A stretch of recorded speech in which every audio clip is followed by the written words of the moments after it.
A gente fala agora sobre defensivos ilegais, produtos ilegais e como eles acabam impactando, né, no agronegócio. A CropLife Brasil divulgou, então, um balanço das destinações de defensivos agrícolas ilegais em 2024. E os números mostram uma diminuição de 25% em relação ao volume de destinações do ano anterior. Vamos entender o porquê, então, na minha conversa de agora ao vivo com o gerente de combate a produtos ilegais da CropLife, Nilton Mendes. Nilton, bom dia. Bom dia não, boa tarde. Seja bem-vindo com a gente aqui ao AgroTarde. Tudo bem com você? Boa tarde, tudo bem? É um prazer falar contigo. É uma satisfação nossa, viu, Nilton, recebê-lo por aqui. A gente fala aqui em destinações e isso a gente pode entender como incinerações, né, Nilton? Aqui a gente pode atribuir essa queda nos números aí do ano passado. Isso. Primeiramente, quando a gente se refere a destinações, né, de produtos ilegais, a gente está de fato se referindo à incineração desses produtos. São produtos químicos que requerem uma tecnologia específica e uma certificação ambiental que não está disponível em todos os estados brasileiros para que a gente faça a destinação ambientalmente correta. Falando dos volumes, que é a segunda pergunta que você nos colocou, nós constatamos que houve uma diminuição no volume de defensivos ilegais apreendidos por parte das autoridades em diversos estados brasileiros. À primeira vista, essa diminuição decorre de uma diminuição na quantidade de operações de fiscalização e de repressão, e especialmente aquelas que são organizadas e estruturadas de modo regional ou de modo nacional. Essas operações quase que não aconteceram no ano passado, daí um volume menor de apreensões e, consequentemente, um volume menor de destinação por incineração. Então, pelo que você comentou ali no comecinho, não há uma recomendação para reciclagem desses produtos, reaproveitamento, ou certo mesmo a orientação é fazer a incineração desses produtos ilegais apreendidos, é isso, né? Exato.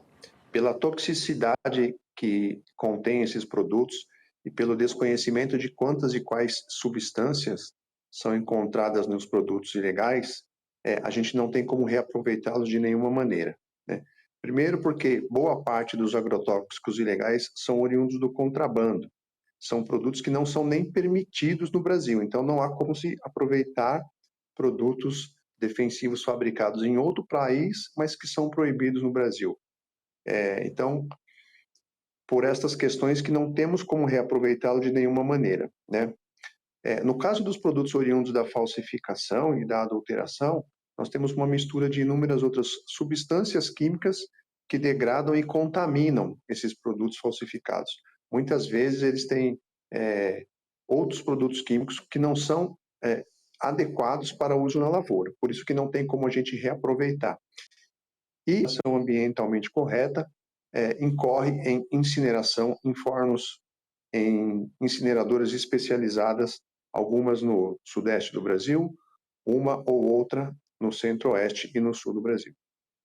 Eu acho importante essa participação sua aqui para a gente aproveitar também para dar uma orientação. Para quem está nos assistindo, vale a gente reforçar aqui quais são os riscos do uso de insumos ilegais no campo. Existem riscos, eu imagino, para o produtor, para o próprio campo, para quem consome. Então, é de fato perigoso trabalhar com produtos ilegais, né? Muito bem observado, viu? De fato, todos esses insumos ilegais, sejam eles os defensivos químicos ou defensivos biológicos, e mesmo as sementes, né, tratadas, quando ilegais, ou seja, produzidos fora do sistema regulatório, todos esses insumos carregam consigo uma grande quantidade de contaminantes. Por isso que a gente não tem como reaproveitá-los e por isso que eles representam riscos tanto econômicos quanto para a contaminação do meio ambiente, a contaminação da lavoura e, obviamente, que prejuízos para o produtor rural que decide e que aceita, né, adquirir e fazer uso desses produtos.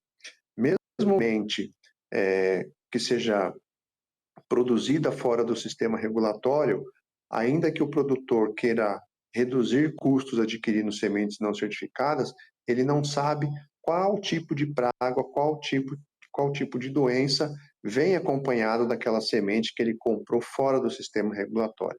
Por isso, seja um insumo semente, seja um insumo defensivo químico ou um insumo biológico, o produtor rural incorre em muitos riscos e prejuízos econômicos quando adquire fazer uso na sua lavoura. Importante que ele tome a decisão, né, e com consciência adquira produtos certificados, seja produtos químicos, defensivos e biológicos.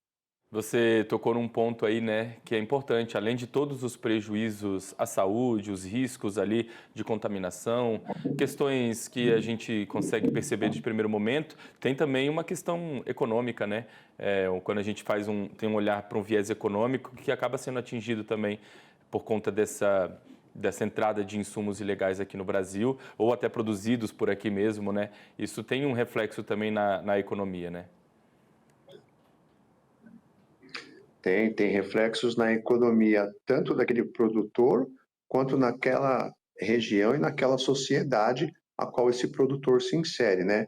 Os prejuízos econômicos impactam não só o produtor, como também toda a cadeia produtiva.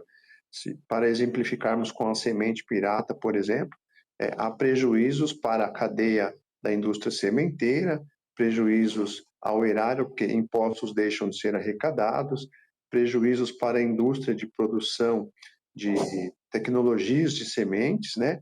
Prejuízos, inclusive, na exportação.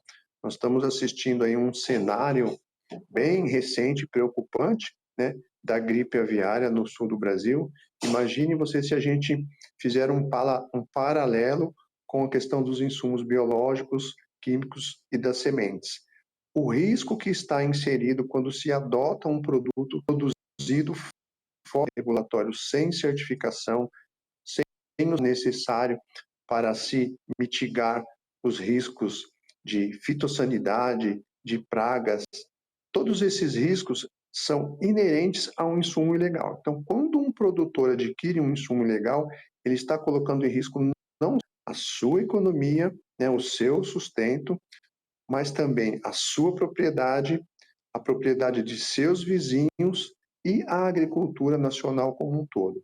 O desrespeito ao sistema regulatório, adquirindo, fazendo uso, ou vendendo, ou mesmo distribuindo insumos que não são produzidos ou autorizados do sistema regulatório, traz para toda a cadeia produtiva um risco muito grande de embargos em decorrência de eventuais pragas, em decorrência de eventuais contaminantes que se encontrem naquelas produções agrícolas que nós exportamos, seja carne, seja grãos, sementes, commodities agrícolas como um todo. Muito bem, Nilton. Fica aqui então, fica um alerta, né, para quem está nos assistindo, para produtores, consumidores, e também fica aqui uma questão, né, para as autoridades, para que a gente possa, em breve, aí, nos próximos anos, ver uma mudança nesse cenário, esses números possam aumentar o número de apreensões a partir de novas fiscalizações, também de programas aí de capacitação, de orientação, né, para as pessoas. Muito obrigado pela participação com a gente. Uma ótima tarde para você, um bom fim de semana. Vamos voltar a conversar numa nova oportunidade, Nilton. Eu que agradeço, Fernando. Se você me permitir, eu só queria fazer a divulgação do nosso canal de recebimento de denúncias. É um canal anônimo no qual todas as denúncias que nós recebemos, nós compartilhamos com as autoridades. Muito bem, valeu. Agora então são 3 horas e 42 minutos. Perdão, pode falar?